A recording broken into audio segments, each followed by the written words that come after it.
ચકાસણી જે કરવાની હોય છે એજન્સીએ કે જે તે વ્યક્તિએ ક્લેમ રજૂ કરેલો છે તો એના પેપર સાચા છે કે કેમ એ વ્યક્તિની રૂબરૂ મુલાકાત લઈ અને એની કન્ડિશનની ચકાસણી કરવાની હોય છે. આ ફિનિક્સના જે એમડી છે રશ્મિકાંત પટેલ, એમના ધ્યાન પર આવેલ કે એમની પાસે ક્લેમ આઈસીઆઈસીઆઈ લોમ્બાર્ડ જનરલ ઇન્સ્યોરન્સમાં એક ક્લેમ મયુર છુંછાર નામના વ્યક્તિએ એક ક્લેમ રજૂ કરેલો હતો, જેમાં તેને પેરાલિસિસનો અટેક આવેલો એ પ્રકારના સારવારના કાગળો અને હોસ્પિટલની ફાઇલ રજૂ કરવામાં આવેલી હતી.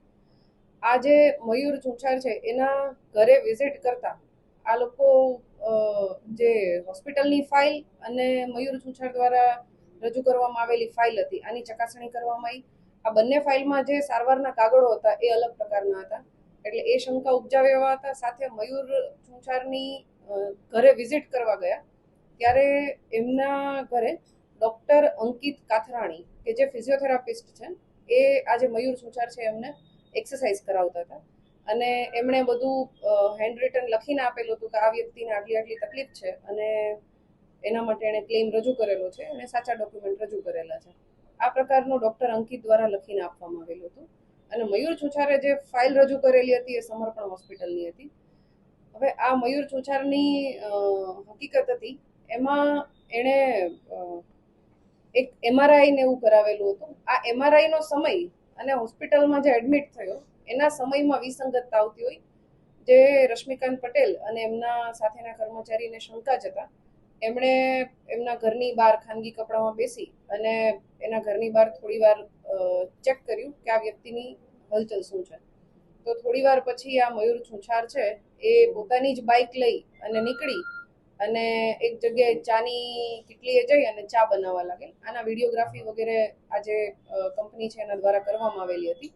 કંપની ખરેખર જ્યારે આના ઘરે મયુર છુંછારના ઘરે વિઝિટ કરવા માટે ગઈ ત્યારે આ વ્યક્તિ ચાલી ના શકે એવી કન્ડિશનમાં એણે પોતાની રજૂઆત કરેલી હતી અને એના જે ડૉક્ટર છે ફિઝિયોથેરાપિસ્ટ ડૉક્ટર અંકિત દ્વારા પણ આ જ રીતે લખીને આપવામાં આવેલું હતું કે આ વ્યક્તિ ચાલવા સક્ષમ નથી. અને એની જ થોડીક કલાકમાં આ આરોપી છે મયુર એ પોતાનું બાઇક લઈ અને ચા બનાવવા માટે ગયેલ એવું ધ્યાનમાં આવેલ કંપનીને, જેથી કંપનીએ સમર્પણ હોસ્પિટલ ખાતે પણ તપાસ કરી અને એમાં જે સમર્પણ હોસ્પિટલ તરફથી એને જે ફાઇલ આપવામાં આવેલી હતી એ અને મયુર દ્વારા જે રજૂ કરવામાં આવેલી હતી ફાઇલ છે આ વિસંગતતા જણાઈ. એટલે કંપનીએ તમામ તપાસ કરી અને તપાસના અંતે આ ગાંધીગ્રામ પોલીસ સ્ટેશનમાં છેતરપિંડી, ખોટા દસ્તાવેજો બનાવવા અને આ જ ખોટા દસ્તાવેજોનો સાચા તરીકે ઉપયોગ કરવો અને આ પ્રકારે ગુનાહિત કાવતરું રચી અને ખોટો ઇન્સ્યોરન્સ ક્લેમ મેળવવા માટે 40 લાખનો આ પ્રકારની જે કાર્યવાહી કરેલી હતી મયુર અને અંકિતે મળીને અને એમના વિરુદ્ધ ગુનો દાખલ કરવામાં આવેલો છે. સાથે સાથે સમર્પણ હોસ્પિટલના જે પણ જવાબદાર કર્મચારી કે કોઈ પણ વ્યક્તિ છે એમના વિરુદ્ધમાં પણ ગુનો દાખલ કરવામાં આવેલો છે. આ ગુનાની તપાસ છે અમારા ગાંધીગ્રામ પોલીસ સ્ટેશનના પીએસઆઈ એસએલ ગોહિલ કરી રહ્યા છે અને જે ડૉક્ટર અંકિત છે એને અટક કરવાની કાર્યવાહી હાલ ચાલુ છે.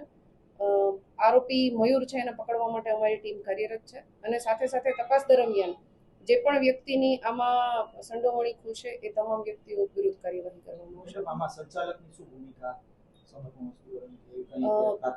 પ્રાથમિક દ્રષ્ટિએ જે તપાસ કરી એ પ્રમાણે જે કંપની દ્વારા ગુનો રજીસ્ટર કરવામાં આવેલો છે એ મયુર, અંકિત અને સમર્પણ હોસ્પિટલના જે પણ જવાબદાર વ્યક્તિ હોય એના વિરુદ્ધમાં ગુનો દાખલ કરવામાં આવેલો છે. હવે તપાસ કરવામાં આવશે એમાં સમર્પણ હોસ્પિટલના સંચાલક કે એમાં કામ કરતા કોઈ પણ વ્યક્તિ, એના મેનેજર, જેની પણ ભૂમિકા આમાં આવશે એ તમામ વિરુદ્ધ કાર્યવાહી કરવામાં આવશે. ખોટો ક્લેમ કરવા પાછળનું કારણ શું?